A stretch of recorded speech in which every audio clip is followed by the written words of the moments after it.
spells. Temperatures will reach the low 20s. However, that North Sea wind will make it feel on the cool side for the east of England and north and east Scotland. Sunday starts off in a similar way. A lot of low cloud across many parts of the UK, but it tends to retreat back to the east coast once again. Sunshine breaking out widely. Chance of a few showers Monday, Tuesday, but away from those showers, plenty of sunshine continues with highs into the low 20s. There will be a light breeze in the morning, leading to a warm front. Boxed heat pumps, sponsors of weather on GB News. It's Patrick Christie's Tonight, and here we do things differently. It's explaining the absolute madness of this, doesn't it? It's explosive. I mean, this is very good. It's lively. 850. Your government sat there short and it did nothing. It's controversial. And the Middle East has been in turmoil since before I was born. It's everything you need to kickstart your evening. Everyone's had their Weetabix tonight. I love to see it. That's Patrick Christie's Tonight, weeknights from 9 p.m. Only on GB News, the People's Channel, Britain's news channel. This is our country, and we think it's amazing. From high tea to the high street, we love it all. Even the rain, we like that too. There's nowhere else we'd rather be. That's why we're here to be the fearless champion of Britain, its voices and its values. Because we are GB News, the People's Channel, Britain's news channel.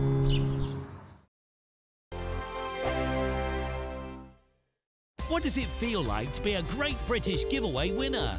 That's a big surprise. Oh my God, I'm going to cry. Do you know what? I've never won anything like this in my life. Oh my God, this is amazing. That is absolutely fantastic. We're over the moon. Yes, that is fantastic. You know, you have no idea how much I needed it. Oh my goodness.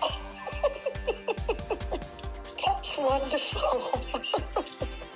Oh, thank you. Oh, thank you so much. I was gobsmacked. Thank you, GB News. I'd say don't hesitate, do it. If you're not in it, you've got no chance of winning it. Thank you. You weren't expecting to get that call today, were you? No, I wasn't. You really could be our next big winner. Head over to gbnews.com/win now to find out how and get your entry for the Great British Giveaway. Great prizes, even greater wins. Mornings don't have to be tiresome, especially if you have the right company. Wake up to news as it happens, opinion and debate, and of course, a little bit of entertainment too. Because when the kettle's on, we're on. That's Breakfast on GB News, a show worth waking up for. Every morning from 6 a.m. Only on the People's Channel, Britain's news channel. We'll spread the news, you spread the word. Hi, I'm Michelle Dewberry, and my show is your opportunity to cut through all the noise and dive in headfirst to some robust debates. Ideas clash. Situation, no, isn't it? Because the failure is... You're deliberately avoiding my point. Nothing's held back. And if you think this is the end of it, wait for more. And we do not shy away from the difficult stuff. Sometimes I want to shake people and say, if only you understood. So join me on Dubes & Co. weeknights at 6 p.m, only on GB News, Britain's news channel. Exciting news. Every Friday, my Patrick Christie's Tonight show is going to have a twist to it. We're welcoming some special guests. You. That's right, on Fridays I'm going to be doing my show in front of a live studio audience because this show is about you and what you have to say. It's going to be the same big debates, same big topics, same big opinions, but every Friday night at 9 p.m. you are invited to come on down to Patrick Christie's Tonight to be a part of the action.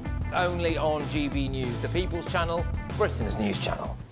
Hi, I'm Michelle Dewberry, and my show is your opportunity to cut through all the noise and dive in headfirst to some robust debates. Ideas clash. Situation, isn't it? Because the failure is... You're deliberately avoiding my point. Nothing's held back. And if you think this is the end of it, wait for more. And we do not shy away from the difficult stuff. Sometimes I want to shake people and say, if only you understood. So join me on Dubes & Co. weeknights at 6 p.m, only on GB News, Britain's news channel.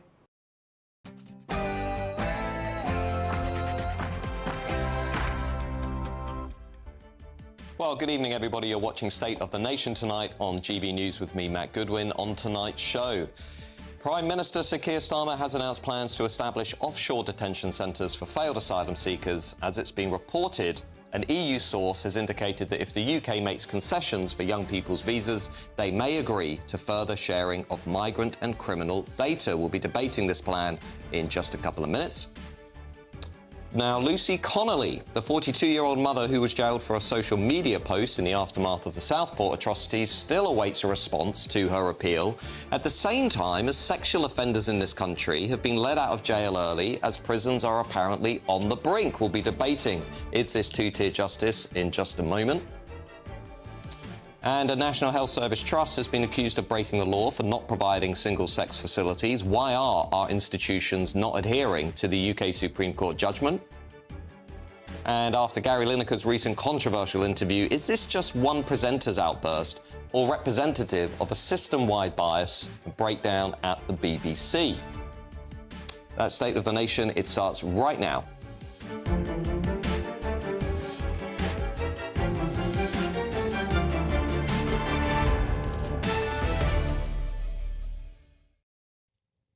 Now, I'll also be joined tonight by my panel, political commentator Esther Craku and journalist and broadcaster Zoe Grunwald. As ever, let me know your views at gbnews.com/your say. Of course, you can reach us on X at GBNews. But now it's time for the News Bulletin with Sam Francis.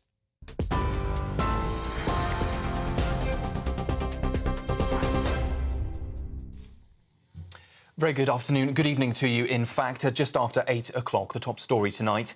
Labour is reportedly preparing to row back on its cut to winter fuel payments with a U-turn possible as soon as next month. The policy, which stripped around 9 million pensioners of up to £300, has been branded kryptonite by some Labour MPs. Sir Keir Starmer refused to deny a change is coming when asked at a summit in Albania. Focus groups suggest voters would welcome a reversal, especially with pressure growing over claims the cut funded support for asylum seekers. Downing Street insists the policy stands, though, but options are on the table.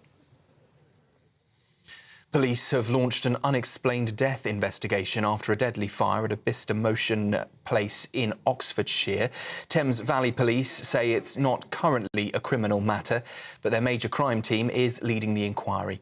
3 people, including 2 firefighters, died in the blaze at the former RAF base on Thursday night.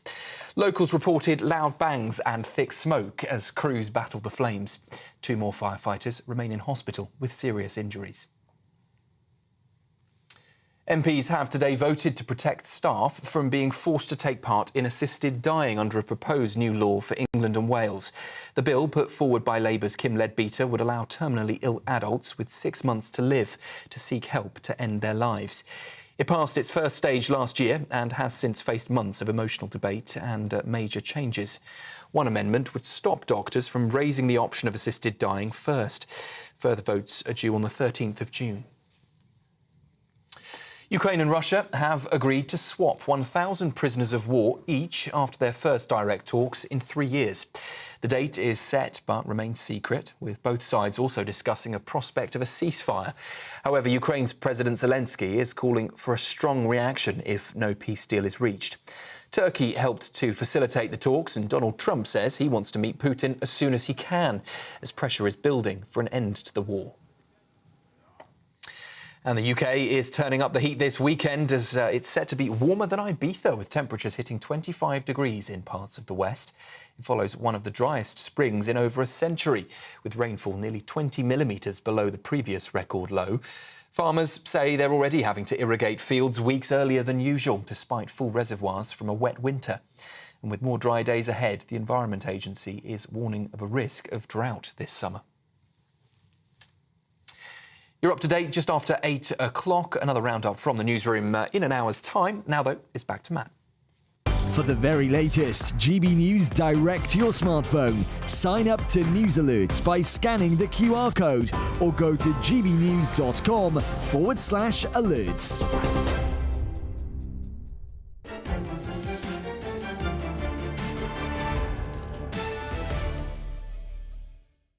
Welcome back to State of the Nation on GB News tonight with me, Matt Goodwin. Now, as part of his efforts to crack down on the spiralling illegal migration crisis, Prime Minister Keir Starmer has announced plans to establish offshore detention centres for failed asylum seekers, something that Keir Starmer claims could become part of the UK's armoury in tackling the growing crisis. The Prime Minister made this announcement during a visit to Albania, a trip that's been widely criticised as an embarrassment for the Labour Prime Minister after Albania's leader appeared to rule out hosting such a facility in his country. Watch this. I have been very clear since day one when we started this process with Italy that this was a one-off with Italy. And to be very frank with you, we have been asked by several countries if we were open to it, and we said no, because we are loyal to the marriage with Italy, and the rest is just love. The entire situation here is absurd. The Conservative government previously introduced, as you might remember, the Rwanda scheme to process migrants offshore and provide a deterrent to the rising number of illegal migrants who are breaking our laws by entering the country on the small boats. Now, remember, the Labour Party scrapped the Rwanda plan. They called it a gimmick. Just watch this. The Rwanda scheme was dead and buried before it started. It's never been a deterrent, and I'm not prepared to continue with gimmicks that don't act as a deterrent. So Keir Starmer was denouncing the Rwanda scheme as a gimmick. But what we're seeing now is Keir Starmer scrambling to find a gimmick of his own that looks a lot like Rwanda. He's exploring alternative offshore solutions which only show Labour's lack of seriousness on this issue. Had Labour not scrapped the Rwanda scheme, we could have removed all illegal migrants, not just failed asylum seekers, as Labour is now suggesting. That's what they want to do. They're approving the vast majority of claims that are being made here and saying they'll only send the failed asylum seekers to offshore centres. Instead, Labour's current approach is really not going to deal with the underlying crisis at all. Adding to the concern, a shocking new report has found that tens of thousands of Channel migrants arriving in the UK are escaping full police checks and not even being questioned at all by state officials. Alarmingly, only 1 in 15 illegal migrants are being questioned about their links with people smugglers, organised crime, and even then, these interviews are entirely voluntary. All of this comes as government spending watchdogs warn that the cost of asylum accommodation for British taxpayers is now projected to triple from what we were originally told to a staggering £15.3 billion over the next decade. That's enough for about 10 brand new shiny hospitals for the British people. Now, that's probably enough overall, not only for those hospitals, but to provide considerable support for our public services. And while our government continues to, I think, flounder around this crisis, we've also seen reports of a suspected Iranian terrorist arriving into this country on a small boat, underlining the very real threat that this crisis now poses to our national security. And now the European Union is urging the UK to ease its visa restrictions for under-30s from Europe as part of a proposed youth mobility scheme.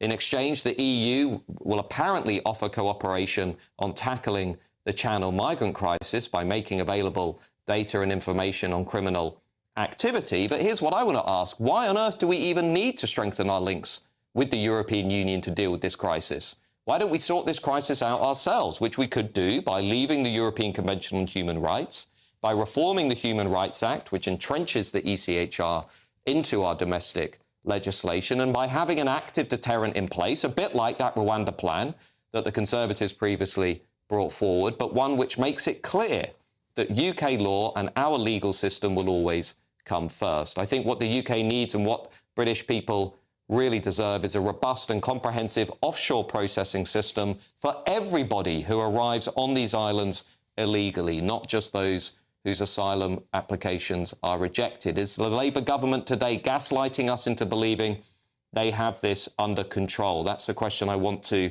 talk about tonight. And I'm joined by Conservative peer Lord Daniel Hannan. Lord Hannan, watching Keir Starmer run around Albania claiming that he's establishing an offshore detention centre, which looks or would look a lot like Rwanda, now talking about potentially exploring this with 9 other countries. Labour doesn't have a serious plan for dealing with this illegal migration crisis, does it? Yeah, I mean, it was quite funny, but also quite humiliating to watch him in Albania. He was announcing the scheme there. Obviously, Edi Rama had not approved it, and that left Starmer in that rather characteristic kind of opening and closing his mouth like a goldfish thing. But it's exactly as you said in the introduction. We had a scheme that was ready to go, had finally cleared all its legal hurdles after all the attempts by lefty lawyers to overturn it. The flights were on standby, the facilities had been paid for, and Starmer decided on taking office, almost his first act was to write off all that money and cancel the Rwanda scheme. And we've got to ask the question, why did he do that? Right? What was going on in his mind that led him not just to not initiate the thing, but actually to undo it when all the money had already been paid? And I think the answer is that he had not yet realized how much public disquiet there is about immigration. So what we saw there, if you like, was the authentic Starmer, the North London KC who is always and everywhere on the side of the illegal entrant and always attempting to halt or prevent their deportations. And it's only now that, you know, as he sees what's happening in the opinion polls, that he's now scrambling around to try and find a version of the policy that he scrapped on taking off. Can I just ask you a quick question? Obviously, the Reform Party storming through the Red Wall, winning Runcorn and Helsby is a big part of this. But also, just going back to that Rwanda plan, one of the potential weaknesses in that plan was that it didn't quite establish the supremacy of UK law, that those who were going to be detained and deported could potentially have used the European Convention on Human Rights, the ECHR, to apply to Article 3, Article 8 in that convention to try and prevent their deportation with the help of this activist legal system. Looking back with the benefit of hindsight now, do you think that Rwanda plan went far enough? Or do you think that now actually we do need to leave the ECHR and revise the wider legal architecture in this country? I do think we should leave the ECHR. I've thought that for a long time. I've argued that for years. But I don't think that is a sufficient step on its own. So first of all, even without leaving the ECHR, the very announcement of the Rwanda scheme was already beginning to deter people from coming. Like, it's really important to get this. It wasn't just for failed asylum seekers. Any illegal entrant was going to go to a safe country. And that's the logic. If you can't return people to France because France won't take them back, and if you don't know which country they started from because they've destroyed their passports and other travel documents, process of elimination, you've got to send them to a third country, which is what the Rwanda scheme was. Now, that doesn't, you're absolutely right, that doesn't overcome the problem of a politicized judiciary determined to prevent deportation orders and prepared to legislate from the bench. And I really think we shouldn't think that leaving the ECHR is a magic wand that will solve that problem. The worst thing would be to leave the ECHR and find that we've still got that problem because of domestic judicial activism. So I think we really need completely to fix the plumbing. Yeah. We've got a broken judicial system. We've got judges ruling on the basis of what they want the law to say rather than what it actually says. And until we fix that, we're not going to secure our borders. Yeah, no, absolutely. I mean, I've often argued for this idea of a factory reset, essentially trying to take the legislative framework back to that pre-1997 point where, of course, everything changed so fundamentally. Do you think, looking ahead, though, that there's anything that the Conservative Party now, struggling in the polls, can do to regain credibility, to regain perception of competence on this issue? We've seen the Conservatives today be quite vocal on this on X, on Twitter, saying the Conservatives will deport illegal migration. Obviously, they are struggling in the polls. What would your advice be to Kemi Badenoch to try and get back some momentum on this issue? Well, I mean, I don't think she needs my advice, but it is all about being competent and credible and having a plan that is obviously deliverable, right? People are sick of hearing politicians promising to do something about this and then failing. And it's been happening under both parties for years. And honestly, you know, I haven't heard a credible plan from anyone, from my party, from Reform, or from anyone else. We've heard lots of slogans about we're going to do this, but I mean, for example, Reform's policy, as I understand it, is to turn the boats around in the middle of the channel. Well, great. You know, if we could do that, there'd have been no issue. Boris tried to do that on taking office, was told by the Royal Navy, we will not do that. That's an illegal order. We'd be breaking the law of the sea. When you're a prime minister, you've got to think about things like that. So I haven't really heard, either from friends in Reform or from anyone else, the necessary plan to fix the machinery first. And I think that is that involves a massive overhaul of our judiciary. It's not enough just to sloganize and say, we're going to take back control, we're going to deport people, because voters have been hearing that over and over again. Yeah, and, well, absolutely. You know, to hear Starmer saying it, I think just annoys people, right? To promise the ends and not show the means, I think is the worst of all worlds. It just irritates everybody. Absolutely. Well, Lord Hannan, can we just thank you for your time, for joining us tonight on a Friday evening? We really do appreciate it. I'm just joined now by my panel, political commentator Esther Kreku and journalist and broadcaster Zoe Grunewald. Zoe, Lord Hannan does have a point there that Starmer looked rather ridiculous going to Albania, not really having anything to show for it, perhaps assuming there would be this returns hub sort of being announced or some progress with Edi Rama, Albania's political leader there, but sort of coming back empty-handed. Yeah, and I think it's a pretty foolish move, really, to go out there and brief that there would be some kind of success without being absolutely sure, because this is such a political issue. It's so important to so many voters, and it's so key to Reform's rise in the polls. It's so key to Labour's internal struggles.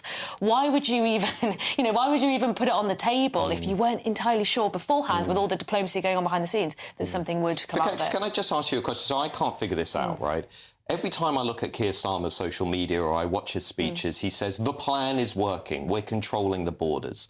Then I go to the Home Office website and I look at the data on the number of boats and the number of crossings, which have never been higher. They're up nearly 50% on last year, up nearly 80% on 2023.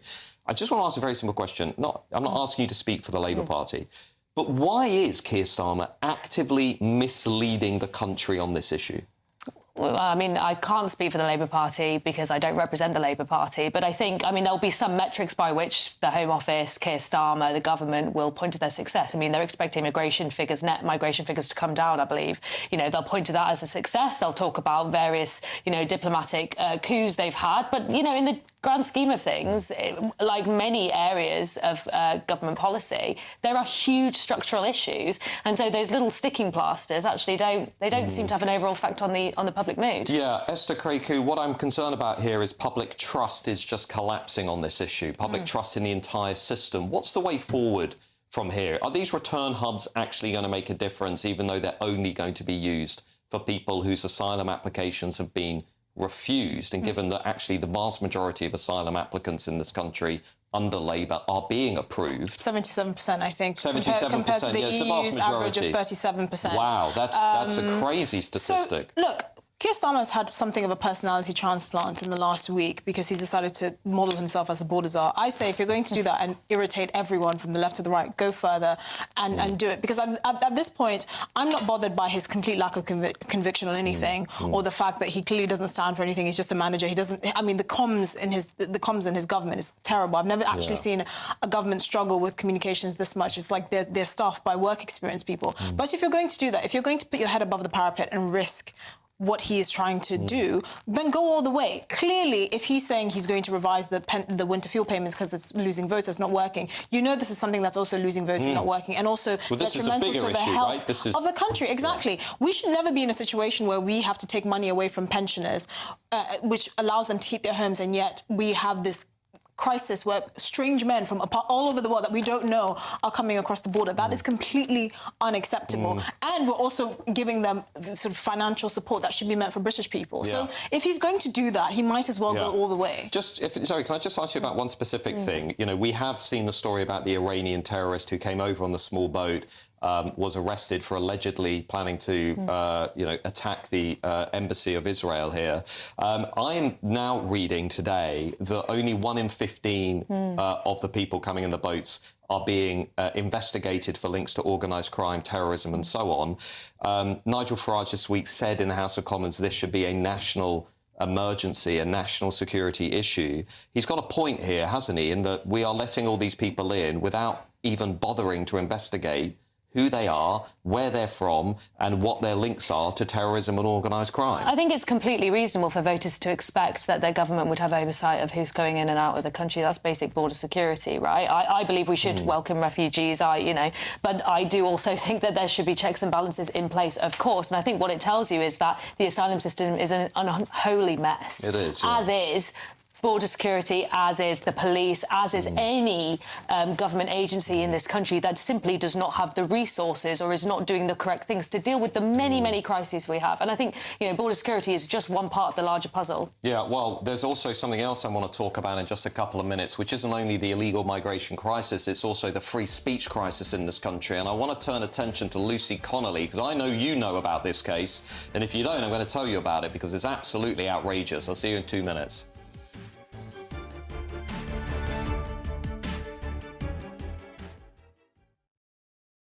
Good Afternoon Britain isn't just about us. The wonderful thing about this programme is it's about everyone watching. It's an interactive programme. Well, there absolutely is something to see here, and we're going to be talking about it more. Whether it's breaking royal news, please bring us up to date, or indeed a particularly punchy speech in the House of Commons. Very, very curious. We bring it to you live, and then we bring you live reaction as well.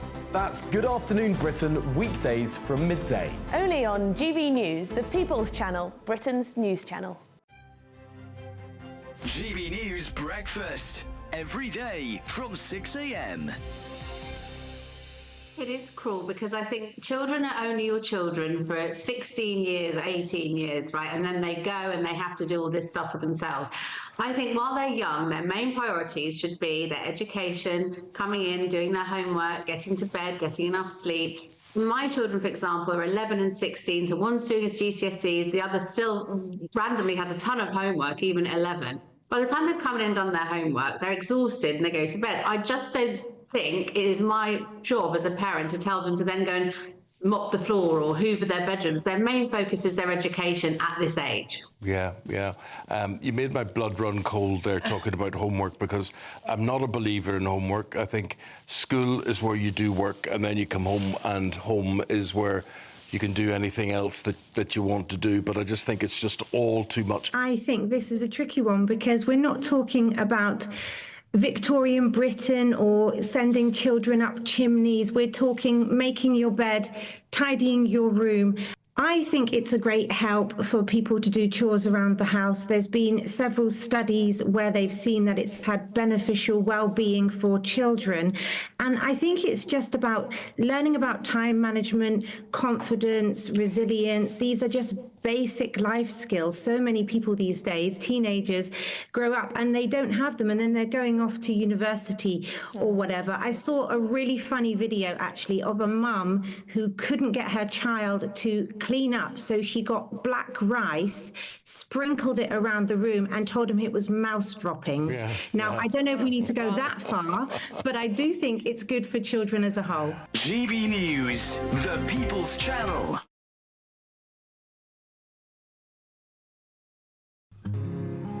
This is our country, and we think it's amazing. From high tea to the high street, we love it all. Even the rain, we like that too.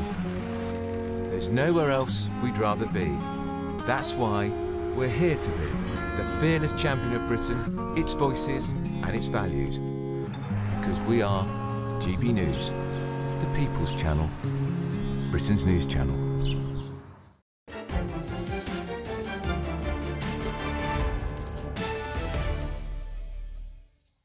Welcome back to State of the Nation tonight on GB News with me, Matt Goodwin. Now, this is a case that everybody in the country is talking about. Lucy Connelly, the 42-year-old mother who was jailed for a social media post in the aftermath of the Southport atrocities, is still awaiting a response to her appeal, while at the very same time in this country, sexual offenders are being let out of jail early as prisons are apparently on the brink.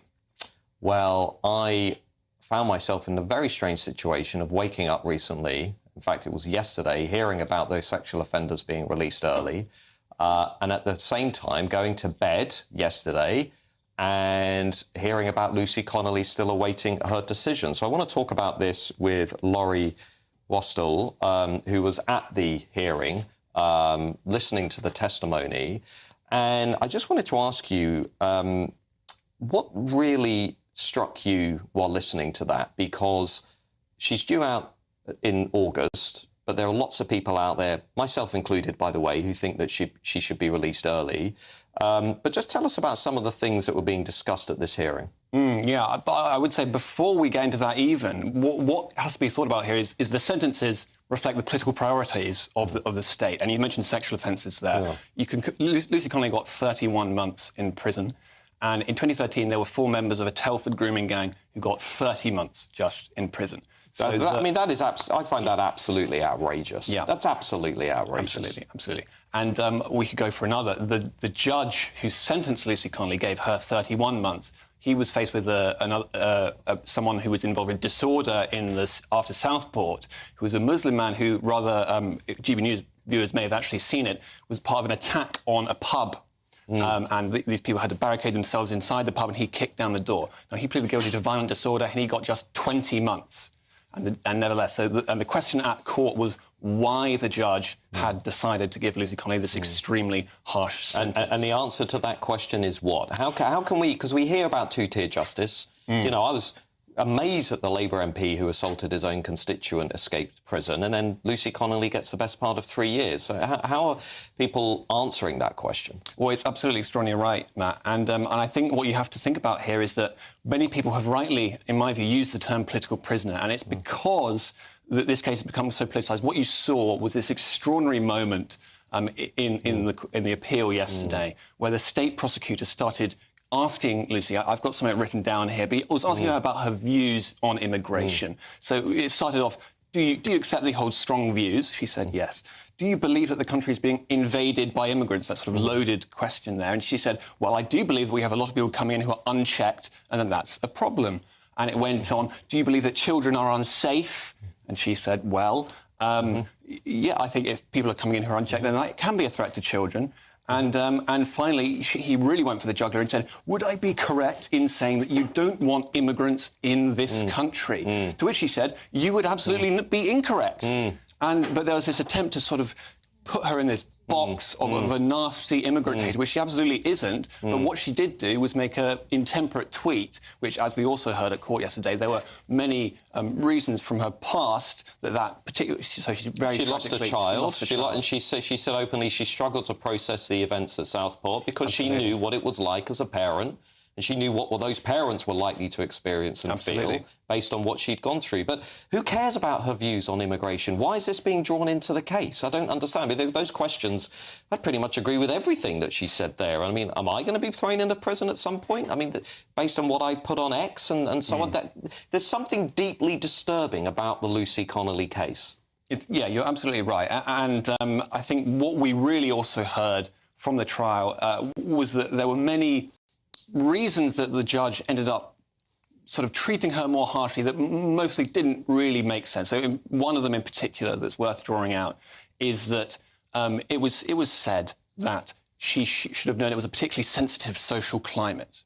Now, it's true that there were riots that unfolded later on, but she had tweeted this on the night of the Southport attack only. And she was not to know that there were going to be riots. It was a sensitive time in a way because she was one of the people who was distraught, as was the whole country. Yeah. But clearly there was some kind of political impetus to treat Lucy and people like her with particular seriousness. Let me just bring in the panel here. Zoe Grunwald, do you find this case disturbing? I find what she said disturbing. I mean, she called for the hotels full of asylum seekers to be set on fire, is my understanding of the tweet. I mean, it's not just intemperate, it's inciting violence against a particular group of people. Well, that's a point that was much discussed yesterday, but there is the key point in what she said, which was, for all I care. And so also in that tweet was, set fire to the government and take the politicians with them or something like this. And if you have to, accept that that she was actually deliberately trying to incite violence, you also have to accept the rest of that, which no one really would. And so it's difficult to... Yeah. Okay. Well, yeah. Okay. Well, Zoe, I mean, okay, you find what she tweeted uncomfortable, offensive, but the best part of 3 years in prison? Well, so my understanding about these severe sentences were they were part of a specific plan to stop more violence taking place, right? So one of the reasons people had these harsh sentences and they were processed very quickly and people were taken to courts and we had courts sitting late into the day and all that was because this had been an approach that had worked previously in other rights that had prevented more violence from taking place because it was a deterrent from more people inciting violence, going to the streets, etc. So it was a decision made by the government to stop the violence that was unfolding. And it did work. People did stop rioting. People did, once they saw other people being taken into custody for what was happening, they did stop rioting. So, you might say it was a particularly harsh sentence. Personally, I think what she said was very dangerous. But, that was part of the plan to stop the violence unfolding, which was really important. Mr. Craigie? I think, again, what this shows is the priorities of the government. Of course, the tweet was violent. No one can defend that tweet.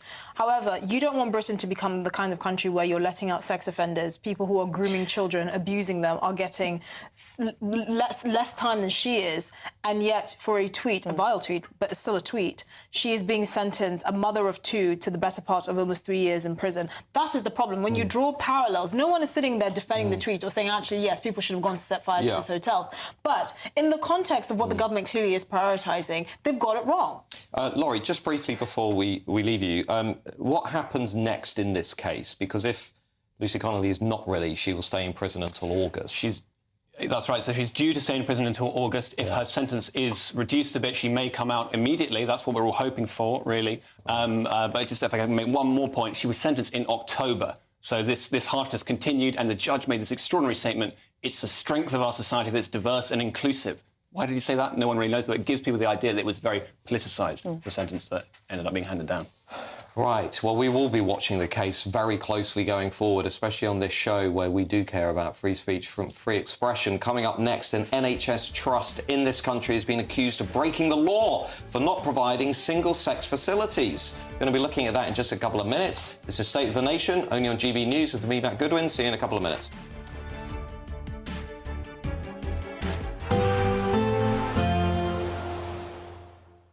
Dinner under the stars tonight? That reminds me of our travel insurance. You mean all clear skies? All Clear Travel Insurance sponsors GB News Travel Destinations Forecast.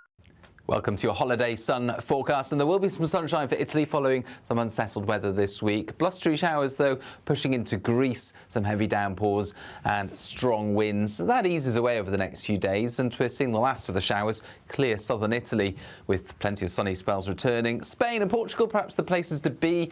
Plenty of dry weather, some patchy cloud, otherwise largely sunny skies. A few showers for Italy, but most places looking good into next week. All Clear Travel Insurance sponsors GB News Travel Destinations Forecast. Hello again and welcome to the latest update from the Met Office for GB News. High pressure remains in charge of the UK's weather this weekend. That means plenty more dry and settled weather. Not entirely clear though.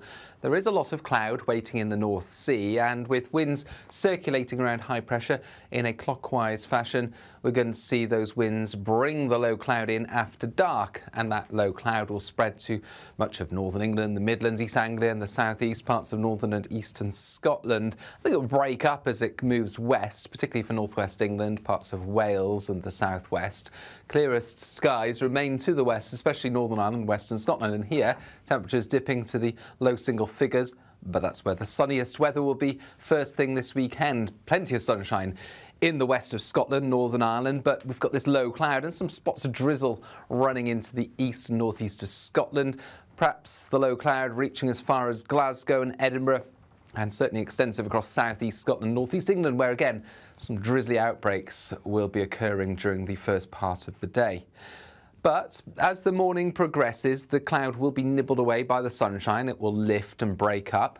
And really by late morning, the cloud becomes more restricted to parts of the Midlands, northern and northeast England. I think it will be slow to clear parts of northern England, but eventually, by the end of the afternoon, it will be more restricted to the east coast, with plenty of sunshine elsewhere. And where we get the longest sunny spells, temperatures will reach the low 20s. However, that North Sea wind will make it feel on the cool side for the east of England and north and east Scotland.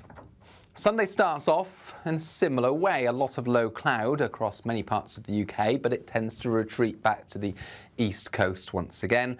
Sunshine breaking out widely. Chance of a few showers Monday, Tuesday, but away from those showers, Plenty of sunshine continues with highs into the low 20s. Westminster's full of talk, but out here, it's the real world. Am I allowed to talk now? No, that's it. This is where it matters, real people and real lives. That's what politics is all about. In fact, has Trump made a good start? No. Straight answers, no spin, and just a couple of pints. How many fingers have I got up? About 10. So join me for Lee Anderson's Real World every Friday at 7 p.m. only on GB News. The People's Channel, Britain's news channel.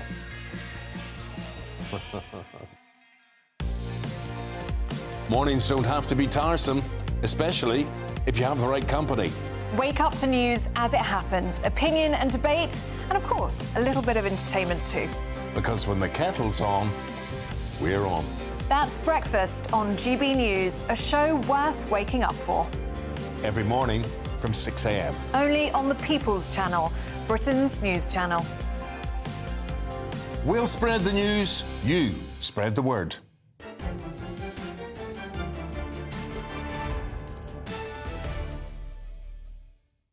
Welcome back to State of the Nation tonight with me, Matt Goodwin. Now, an NHS trust has been accused of breaking the law in this country for not providing single-sex facilities. Remember that crucial UK Supreme Court judgment only a few weeks ago. Well, the Royal College of Nursing has criticised Durham and Darlington NHS Foundation Trust of breaching workplace health and safety law by not prohibiting a male-born trans nurse from using female changing rooms.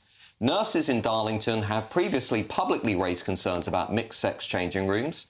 Of course, last month, the UK Supreme Court ruled that a legal definition of a woman is based on biological sex, and since then we've seen institutions such as the Football Association and England and Wales Cricket Board change their rules and guidance. Are some institutions, however, struggling to make these changes, and why? Well, I want to discuss this now with sports campaign lead at Sex Matters, Fiona McCannon. Fiona, thank you for joining us this evening. Simple question to begin with. Why is an NHS trust not adhering to the decision that has just been taken? Why is it not providing secure single-sex spaces for women? Well, the first thing to say is why have they for years been ignoring the workplace regulations? Because actually there is a legal obligation, and has been since 1992, to provide single-sex facilities for toilets and changing rooms in the workplace. The Supreme Court ruling puts that beyond any possible doubt, but it was already the case. You know, it's welcome that the Royal College of Nursing wrote to this trust and said, sort yourselves out. But really, it was already years behind. So I think the answer to your question is that there's been a policy on transitioning at work in the NHS that has spread far and wide, that suggests to people that if a man declares that he's a woman, that from that point on, he gets to do whatever he thinks women do. So, Fiona McCannon, we've also seen the British Medical Association come out and issue a pretty strong rebuttal to the UK Supreme Court, saying basically it doesn't agree with the court. This is the expert class. These are the people who are supposed to be, invested in evidence, in truth, and we're supposed to trust them. And yet, every week I sort of wake up and I see somebody in the National Health Service, or somebody in the British Medical Association, or somebody in a senior position of power and influence saying something that is clearly not rooted in science, certainly not consistent with the judgment of the UK Supreme Court. So is there actually something deeper going on here? Is the expert class actually eroding public trust in its own entity? Yeah, I think we should be very wary of who is making the decisions in these bodies. So the British Medical Association, a lot of doctors have said they do not stand for me. I know that male and female is real, that it matters particularly in medicine. But some activists seem to have got control of that policy and been able to promote a different view. So what we're seeing, I think, really is a small number of very committed activists that have infiltrated some of these organizations, that have pushed through policies that other people didn't really think mattered. And now we're seeing it really does matter, because NHS trusts now are being sued by their own staff for failure to comply with law that is obviously clear, obviously necessary, and for which there is no doubt. And it's not just the Darlington nurses, we're also seeing it in Scotland with NHS Fife. And as you say, ordinary people are looking at that and saying, well, I thought maybe we were supposed to be kind to these people who didn't like the sex they wear. But really now they're not being kind to anyone else. This has all gone too far because now ordinary people are paying the price. Can I just ask you about schools and about our young people, because that's where I'm especially nervous. Is there evidence that schools are not complying with the new guidance, gender ideology, the idea that we can self-identify as a chosen gender, one of 70 genders, etc., etc.? I still see that in schools. I still see it on websites. I still see it being churned out and given to parents. When does all of that stuff stop? Well, that will stop when the government issues the guidance on gender questioning children in schools, which has been hanging around now since before the general election. And schools are saying, what are we meant to do? A lot of teachers know that it's very harmful. It's bad for the child to tell them a lie, to affirm them as the opposite gender. They cannot change their sex, so it's pointless. But it's very bad for everyone else around because children trust the adults around them and they're being told something that is simply untrue. So the government has sat on this gender questioning guidance, and one of the reasons it's difficult is because there are so many children in schools now who have already been presented to their classmates as the other sex. And so schools are saying, what are we meant to do with those children? And those children will be upset. It will be difficult for them because people they trusted told them that they could pretend to be the other sex, perhaps that they really were the other sex. And now the truth will out. So that's the pickle we got ourselves in. Well, I hope that common sense does indeed return, as that UK Supreme Court judgment suggests, hopefully, that it will do. Fiona, thank you for joining us tonight. I'm just going to turn to the panel. Zoe Grunewald, it's got to worry you when NHS trusts are brazenly flouting court decisions in this country, doesn't it? Well, I think the point of the Supreme Court ruling was not to then enact the policy. It was then, they even said now policy has to be created on the back of this. And we knew what this was going to do was actually create a situation for businesses across the country, for organisations, where they were going to now have to decide, do they adhere to the guidance or do they do what they think do they do what they think or their members think or their employees think? And also we knew that this was then going to make them all susceptible to legal challenges because one way or another on both sides both now feel like they have grievances if the whatever the organisation's policy doesn't go in their favour. So we knew that the Supreme Court ruling, everyone said that's the end, that's the question settled. Actually, it wasn't, because both sides still believed they were correct. And now all you have are businesses caught between the two, wondering which way to go, fear of being sued. Esther Kreku, we need more guidance and we need the institutions to take that guidance and implement it ASAP, especially schools. Right? I don't think it's so. The Supreme Court ruling made it clear that single-sex spaces are legal in our law, and that on that basis, because they said it's not, unless unnecessary, you cannot discriminate against trans individuals. I think this idea of you constantly need guidance and guidance is ridiculous. And to add to that point, the NHS already has a terrible track record in not only supporting its staff, but also sort of adjudicating on this issue. They have, suspended nurses, for example, for not wanting or for not wanting to respect the pronouns of like male patients. I'm sorry, once you cross into medical territory where someone has to be able to do their job, it is not good enough. This idea that they're just going to hide behind we need more guidance. No, because you have a track record of behaving unfairly towards your own staff. I don't really care where people sit on this issue, but if you're going to make the case that we need to support trans individuals, you also need to support people that are not trans. It's supposed to be about equality. You're supposed to support all of your staff, regardless of where their views lie. And if someone is saying that, actually, I want a single-sex space, which they're now entitled to by law because it is not unduly burdening people that are trans-identifying, you have to provide that. Don't hide behind, we need new guidance, because it's moronic and people can see through it. Yeah, absolutely. Well, we do have a reply from County Durham and Darlington NHS Foundation Trust, who said that it was engaged in open discussions with the nursing body, adding, while our transitioning policy was republished on April the 1st, this was part of a routine policy cycle and was prior to the recent Supreme Court judgment. In light of that decision, the policy is now undergoing a thorough review. We fully acknowledge the Supreme Court ruling and are taking the necessary time to carefully consider its implications for our organisation. We will continue to monitor developments and await further national guidance to inform our approach. Well, how about that? Coming up, after Gary Lineker's recent controversial interview, is this just one presenter's outburst, or is it actually representative of a system-wide bias and wider breakdown at the BBC. We're going to be talking about that question in just a couple of minutes. This is State of the Nation with me, Matt Goodwin. I'll see you shortly.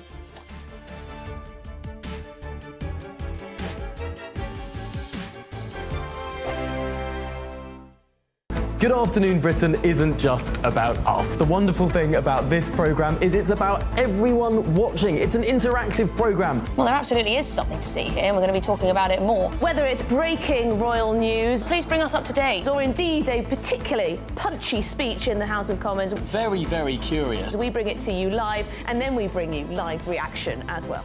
That's Good Afternoon Britain, weekdays from midday. Only on GB News, the People's Channel, Britain's news channel. It's Patrick Christie's Tonight, and here we do things differently. It's explaining the absolute madness of this, doesn't it? It's explosive. I mean, this is very good. It's lively. 850. Your government sat there, Sean, and it did nothing. It's controversial. And the Middle East has been in turmoil since before I was born. It's everything you need to kickstart your evening. Everyone's had their Weetabix tonight. I love to see it. That's Patrick Christie's Tonight, weeknights from 9 p.m. Only on GB News, the People's Channel, Britain's news channel. From the school run to the home run, watch a new show for all of Britain. So he can say whatever he wants. A straight-talking show where all voices are heard. And, you know, when are we going to stop talking about smashing the gangs and actually do it? With the stories that matter from every part of our country. There's a bit of a crash landing there for your Chancellor. Bold, fearless and standing up for you. That's me, Martin Daubney, 3 p.m. till 6 p.m, weekdays, here only on GB News. The People's Channel, Britain's news channel.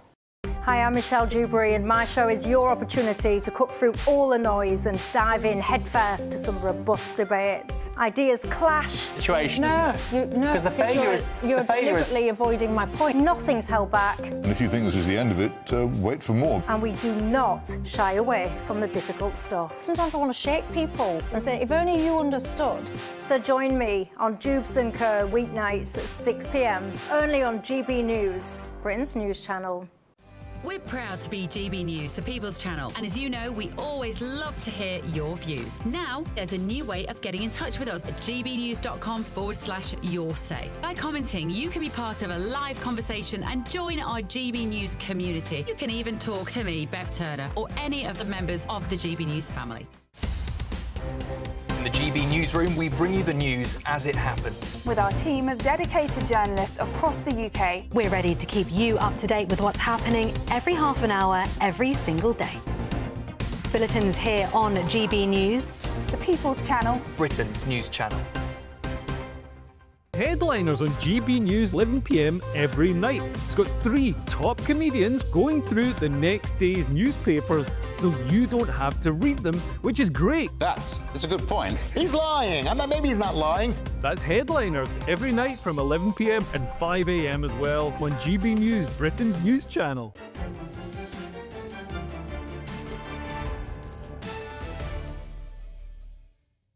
Welcome back to State of the Nation tonight on GB News with me, Matt Goodwin. Now, after apologising for an anti-Semitic post, Gary Lineker has given a controversial interview to The Telegraph. He called trans people some of the most persecuted on the planet and defended their inclusion in women's sports, warning against bigoted views. He then turned to the Israel-Gaza conflict, claiming, yes, Israelis have a right to defend themselves, but it appears that Palestinians don't. It's an outdoor prison that they're bombing. Self-defense against what now? Lineker then went on to say, I care about doing the right thing. If you're silent on these issues, you're almost complicit. Well, is this just one presenter's outburst or a sign of a system-wide bias and breakdown at the BBC? Well, to discuss this, I'm joined by my panel, political commentator Esther Kreiku and journalist and broadcaster Zoe Grunewald. Zoe, the BBC does look quite out of touch on these issues, does it not? I mean, Gary Lineker, firstly, these statements, just get some reaction to that. I mean, is it just about one presenter, or is this actually about an organisation that is woefully out of touch with where most people are? No, I think people from the BBC, look, I think when it comes to presenting news or current affairs, I think you need to be impartial. I think that's important because people trust the BBC as their source of news. But I think it's OK for the BBC to have an array of talent, staff, celebrities, whatever you want to call them, who have different views. And I actually think that variety of views, that's, you know, in the... Well, where's the other side? Well, you know, but people on the left will say that they find the BBC to be very biased in favour of Israel, for example. But you're saying, you know, you find... How on earth could you ever draw that conclusion? But people say that, and, you know, and we actually discussed this recently, didn't we? If both sides think that they're biased, then maybe they're actually doing the best job they can. That being said, when the BBC has a record of not calling a designated terrorist group a terrorist group, that you see, that is when you lose the argument. I actually feel a bit sorry for the BBC in this regard, because they've decided to put the mouthiest man on the planet, who should probably invest in a mega church in Kansas to evangelise his disciples. They've invested £1 million a year in this man, and that's where they have a problem, because it's not the BBC necessarily, even though it has its own structural issues, is that they're dealing with a narcissist, and he doesn't think that he's a narcissist. And this doesn't have to do with his political views, whether I agree with them or not. I don't care. I actually happen to not care very much about the political views of most celebrities or most of the people in media, because they're either a bunch of narcissists or they're not very well educated. It is the fact that he knows he's working for an organisation that is going to draw a lot of fire for him saying the things that he does. He doesn't need £1.2 million. He's very successful on its own. He could go and start a church somewhere in southern Germany as a Baptist or whatever, and evangelise these views. Why do it through the vehicle of the BBC? Because he knows he can get away with it, and because he knows the BBC is too weak to do something about it. Match of the Day is not going to lose views because it doesn't have the sage words of men kicking around a ball coming from Gary Lineker. So you don't think that this is actually a wider issue within the BBC? Because I'm always struck at the journalists that we're supposed to believe are, you know, impartial, pursuing the truth. Well, the moment they leave the organisation, they become, I would argue, radical left-wing, you know, activists who are berating... Not all of them. Well, I'm not going to make this personal, but there's more than a few who have left the organisation and established fairly prominent podcasts and given up on their pretense of being neutral journalists. Who you're talking about. Anti-Brexit, pro-migration, not all. And there are plenty whose views we don't know. We actually don't know where they stand. And I actually think, you know, you look at a lot of the people who are particularly talking on current affairs and news, and I genuinely don't know where they stand. And I think they do very well at the BBC. When it comes to Gary Lineker, he's a sports presenter. His political views, they're separate to his job. I don't really care. And I think if there is a wide variety of political views at the BBC, that is OK. As long as every view is represented, which is what the Ofcom Broadcasting Code says, you have to have due impartiality, which means every point of view is represented, then I think that's fine. And I think that's I just want to say... the BBC's not the issue, he is. OK, I just want to say, though, on particularly the image that he shared, I think there is a really important point here that people are not aware, as they used to be, about what are common anti-Semitic tropes, and I think we all need to be very, very careful. Well, just on that... Which is why I don't take my political views from celebrities. Yeah, we do actually have a statement from Gary Lineker here. I'm just going to read this. On Instagram, he says, I reposted material which I've since learned contained offensive references. I very much regret these references. I take full responsibility for this mistake. That image does not reflect my views. It was an error on my part for which I apologise unreservedly. So he was actually trying to clarify there the statement that, many people have been saying the image was an anti-Semitic trope. He put it out to many of his followers who were probably only following him because they saw him on the BBC. You know, he's tried to clarify his position there. Yeah, I think this is how insidious anti-Semitism has become. You know, people aren't as aware of how it looks and how it comes across in society today. Maybe he shouldn't be talking about things he doesn't know very much about. I think a lot of people shouldn't be talking about things they don't very much about. But this is the thing. This is why I say we're dealing with a narcissist. And I do feel sorry for the BBC, because he knows, even though he says I'm a sports presenter, I can still have my political views. You know the organisation you're working for. You know the kind of flag they're taking. You know that they rely heavily on the BBC, on the licence fee. And doing this, you're putting other people's jobs at risk. This is the thing. You think you're so self-righteous and so pious that what you say is so important, you're willing to risk the hundreds of jobs that could be potentially lost if the BBC's reputation keeps tanking in this way. And that's the problem that I have. That's a key point by Esther. Just briefly, if I can, Zoe. You know, public trust in established media, legacy media, has been declining. It's why new media, arguably, is on the rise, alternative television channels. The BBC's got a big trust problem. I agree. But again, he is not sitting on our TV screens presenting the 10 o'clock news, so I don't see the relevance there. Well, Patrick Christis is coming up next on this television channel. So, Patrick, what have you got coming up on your show? Well, good evening, everybody. I'm here with my wonderful live studio audience. Yes, everyone is on top form tonight, and I of course, I've got my wonderful panel with me here as well. They are ready and raring to go. Some top topics this evening. We're going to be talking about Calais again, aren't we? Because we decided to smash more gangs than the Prime Minister earlier this week. We're also going to be talking about Emily Maitlis. There's a clip of her doing the rounds talking about the grooming gangs, and frankly, I think it makes her look like the worst person ever. We're also going to be getting stuck into the Lucy Connelly case. So she was in court today, but will she be free? All of that and so much more coming your way. I'll see you in a sec.